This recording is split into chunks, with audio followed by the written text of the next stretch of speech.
জ্বালিয়ে দিচ্ছে দেশকে।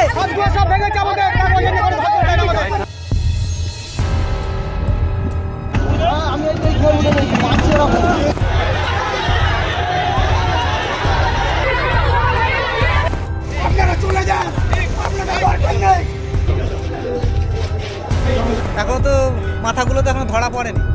নমস্কার, সাবনাভিক নিউজ নেটওয়ার্কে আপনাদের স্বাগত। দুর্গাপুজো বিশ্বের দরবারে স্থান অধিকার করলেও বাংলার বুকে ভোট উৎসব আলাদা মাত্রায় যোগ করে সকলকে। নির্বাচনের দিনক্ষণ ঘোষণা না হলেও রাজ্য জুড়ে বেজে গিয়েছে লোকসভা নির্বাচনের দামামা। ভোট ময়দানে নিজেদের রণনীতি তৈরি করে ফেলেছে শাসক বিরোধী সব শিবির। দলের তৈরি করে দেওয়া ফর্মুলার এক চুলো এদিক ওদিক পা ফেলতে রাজি নয় কেউই। তবে আদৌ আমাদের রাজ্যে পশ্চিমবঙ্গে সন্ত্রাস ছাড়া এই উৎসব শান্তিপূর্ণভাবে করা সম্ভব? এই প্রশ্ন উঠে গেছে 2023 পঞ্চায়েত নির্বাচনের রূপরেখা দেখে। সম্প্রতি শেখ শাহজাহান গ্রেপ্তার প্রসঙ্গে যেভাবে উত্তপ্ত হয়ে রয়েছে রাজ্য রাজনীতি, তাতে আসন্ন ভোট উৎসবের আগে পশ্চিমবঙ্গের বর্তমান পরিস্থিতি যথেষ্টই চিন্তা বাড়াচ্ছে। সন্দেশখালী ঘটনার পর নড়ে চড়ে বসেছে জাতীয় নির্বাচন কমিশন।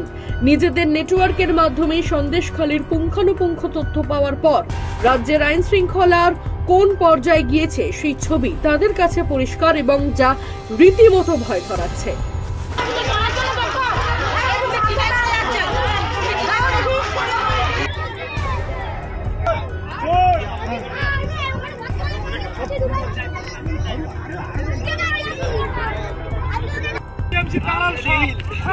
অত্যাচার করতেছে গরিব মানুষের উপরে।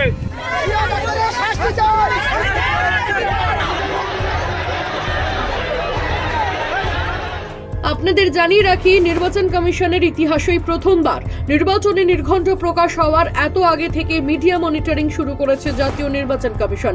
বৈদ্যুতিন মাধ্যম, খবরের কাগজ এবং ডিজিটাল মিডিয়ায় রাজ্যে প্রতিদিন কি খবর হচ্ছে, নির্বাচনকে কেন্দ্র করে তার সবিস্তারে রিপোর্ট পাঠানোর নির্দেশ দিয়েছে নির্বাচন কমিশন।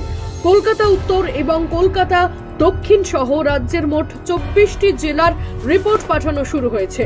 এখানেই শেষ নয়, রীতিমতো জাতীয় নির্বাচন কমিশন নির্দিষ্ট করে দিয়েছে মোট 7টি পয়েন্ট, যার মধ্যে উল্লেখযোগ্য রয়েছে রাজ্যের আইন শৃঙ্খলার পরিস্থিতি, ফেক নিউজ সহ অন্যান্য সবকিছুই।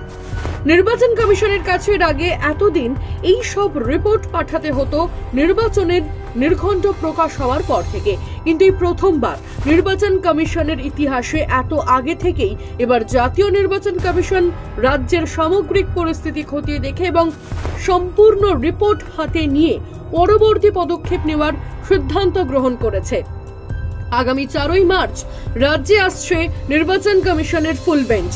4 থেকে 5ই মার্চ রাজ্য লোকসভা নির্বাচনের প্রস্তুতি খতিয়ে দেখবেন তারা। সর্বদলীয় বৈঠক হবে 5ই মার্চ সকালে। সূত্রের খবর, জাতীয় নির্বাচন কমিশনে এবার বিশেষভাবে গুরুত্ব দিচ্ছে জামিন অযোগ্য ধারায় অভিযুক্ত যারা এখনো পর্যন্ত এলাকায় ঘুরে বেড়াচ্ছে তাদেরকে নিজেদের আওতার মধ্যে রাখতে। পাশাপাশি রাজ্যে এখনো পর্যন্ত 80,000-এরও বেশি বুথ রয়েছে, যার মধ্যে 47% বুথ শ্যাডো জোনের মধ্যে রয়েছে, যেখানে এখনো পর্যন্ত ইন্টারনেট পরিষেবা পৌঁছানো সম্ভব হয়নি। জাতীয় নির্বাচন কমিশন সূত্রে খবর, যে কোনো মূল্যে 100% বুথেই এবার ওয়েবকাস্টিং করা হতে পারে। সম্প্রতি রাজ্যে ঘটে যাওয়া পঞ্চায়েত নির্বাচনে যে সমস্ত ঘটনা ঘটেছে, তারপর জাতীয় নির্বাচন কমিশন আর কোনোভাবেই কোনো খামতি রাখতে চাইছে না এবারের নির্বাচনে।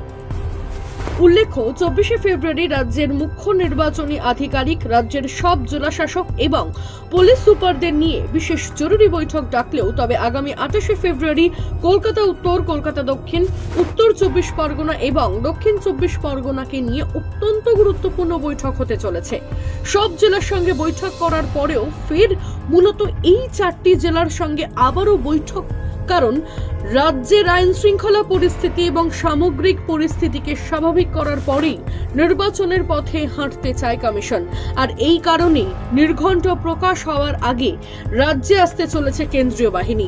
আপনাদের জানিয়ে রাখি, সামনের সপ্তাহ থেকেই রাজ্যে কেন্দ্রীয় বাহিনী ছড়িয়ে পড়বে বিভিন্ন এলাকায়। সাধারণ মানুষের মধ্যে মনোবল বাড়ানো থেকে শুরু করে আস্থা ফিরিয়ে আনা এবং নিজের ভোট নিজে যাতে দিতে পারে সকলে, সেই কাজেই ব্যবহার করা হবে কেন্দ্রীয় বাহিনীকে, এমনটাই খবর জাতীয় নির্বাচন কমিশন সূত্রে।